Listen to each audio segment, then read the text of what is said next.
Hello, everyone. Welcome back to another episode of this fascinating series on Mount Sinai in Arabia. This is Al Fadi. And if you've been watching the previous episodes, you would have noticed that we have a dear brother here and a fascinating researcher, author. His name is Joel Richardson, who took the time actually to go and visit this location, took amazing photos. And now we are tying the pieces together using biblical passages along with these images to support this notion that the site that we have been discussing with you is, with a great possibility, is the location of the real Mount Sinai. Brother, thank you so much. We are really honored and blessed to have you here. Thank you for the amazing research that you've done, for all the imagery that you've shared, and also the explanation that go along with it. Last time we talked about the altar and the plateau, and the notion that Moses and the elders went up to the mountain, and then it was a two-tier trip. One tier where they ate basically with the Lord, the elders, and then Moses went up to the next tier, and the images were fascinating. What are we going to cover today? So we're going to kind of continue this discussion. I actually want to start by telling a little bit about the story of when I first went, because the first time that I went, I found a very unique discovery. I just stumbled upon it because, again, I'm not an archaeologist and didn't really know what I was doing, but it was really a pretty profound discovery. So I want to just start with a picture of the mountain.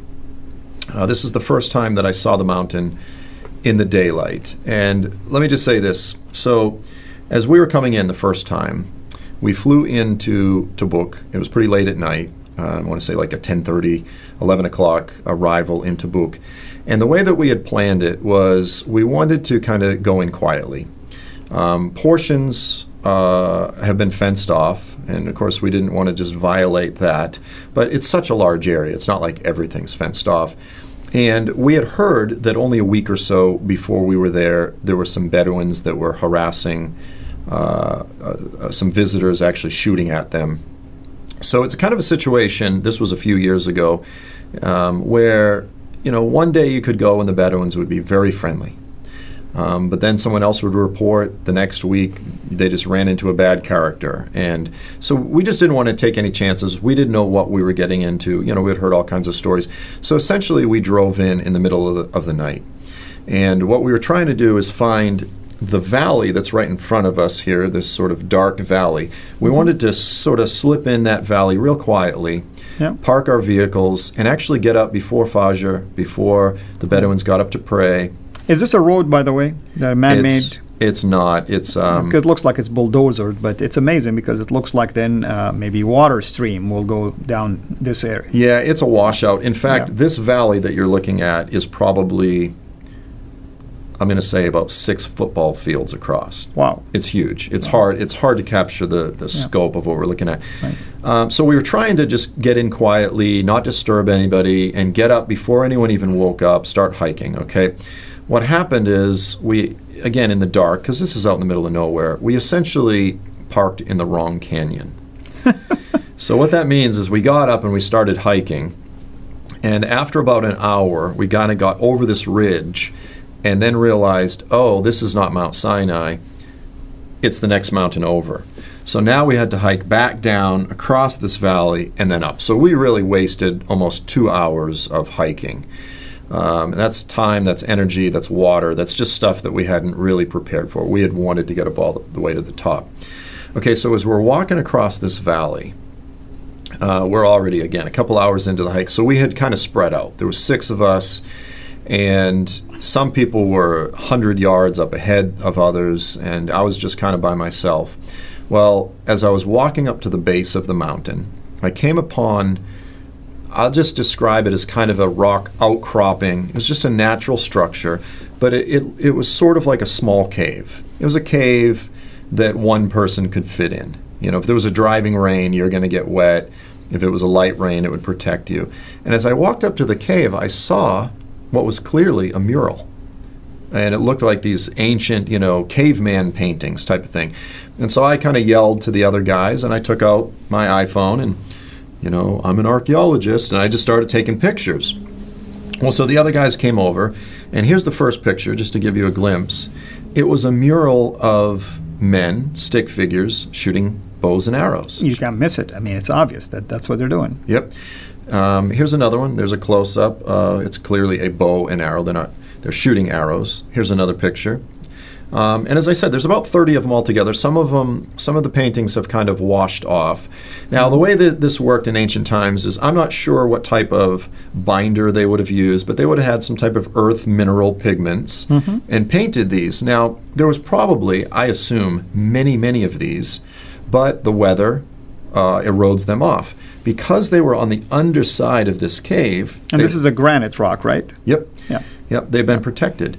Yeah. And there's actually a picture of a cow. There's a painting of a cow in the midst of this, which is interesting. It's kind of a half picture of a cow.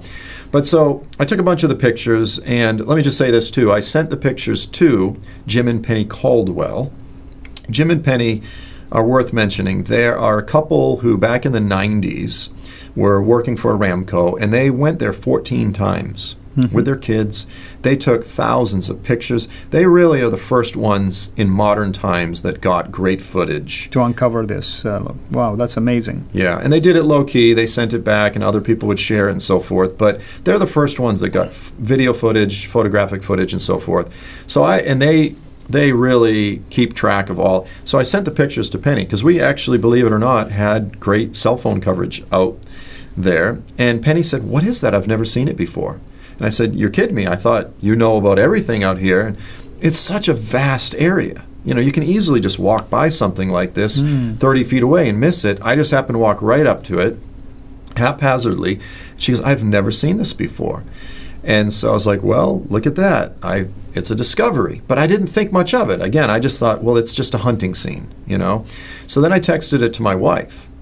And of course, she is a sharp student of the scriptures. And she goes, "Oh, that's exactly like in the book of Exodus."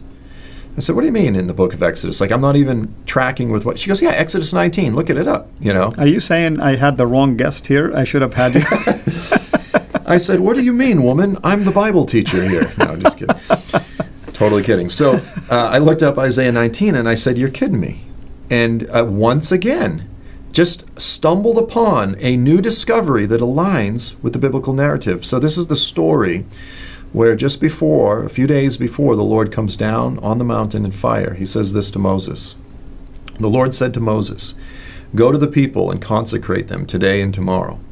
Have them wash their clothes and be ready by the third day. Because on that day the Lord will come down on Mount Sinai in the sight of all the people." Think about that. In the sight of the people, the Lord is going to come down in clouds and fire. "However, put limits for the people around the mountain, boundary markers, and tell them, be careful that you do not approach the mountain or even touch the foot of it." Now this painting is right at the foot of the actual mountain itself. And he says, "Whoever touches the mountain is to be put to death. They are to be stoned or shot with arrows." And I looked at it and I said, and it's actually not a crazy suggestion to say, perhaps Moses himself actually painted these. I mean, what are the odds, once again, to have something that is associated with this mountain and specifically mention arrows? Now, it's either Moses and the people did see something, or they wanted to represent the warning, or maybe the story passed on to others, and they knew that that's the location of where that happened. Right.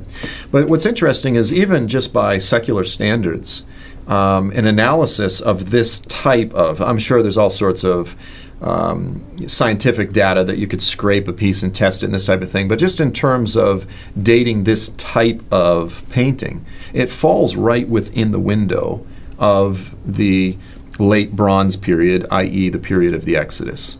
So again, time-wise, it's right there where it should be.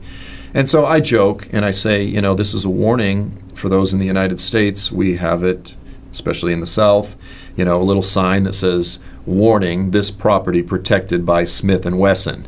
You know, and it's kind of no trespassing. Those who trespass will be shot on sight.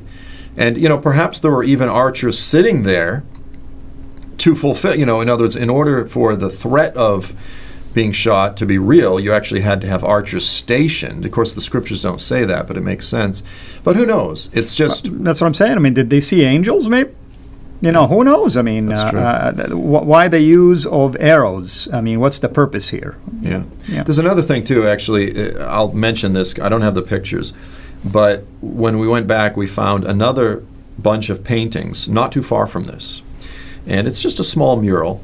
And what you have is this big cluster of people, and then below it is another several people. They're much, much larger. And it really looks like, again, in very crude, primitive type of paintings, it looks like someone is trying to paint a battle. But one group are smaller, and the other group are giants. Now you go, okay, so how would that fit within the biblical narrative? Well, in a previous program, we discussed how the Israelites fought the Amalekites. Mm-hmm. Well, if you listen to biblical scholars like Dr. Michael Heiser, they'll say... Amalekites are giants, maybe, people, or... The Amalekites actually had connections to the Nephilim and the Anakim and all these different... And some will say giants. The word Amalekite comes from the Arabic word Amalek, giants. Is kind of like taken from Amalekite, It's possible that that's the origin of it, Mm-hmm. Now, some will argue it may not mean size. It means maybe social status. Who knows? Yeah. Right. Yeah. I'm both short and socially small.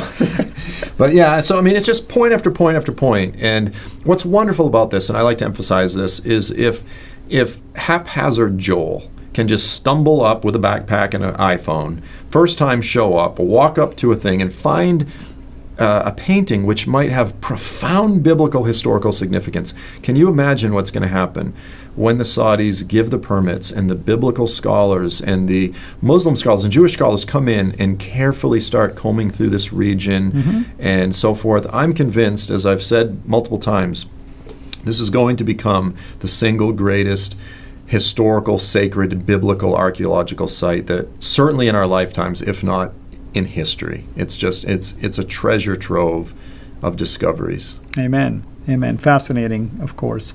So, as always, brother, what is next? Next, we're going to jump into the golden calf altar.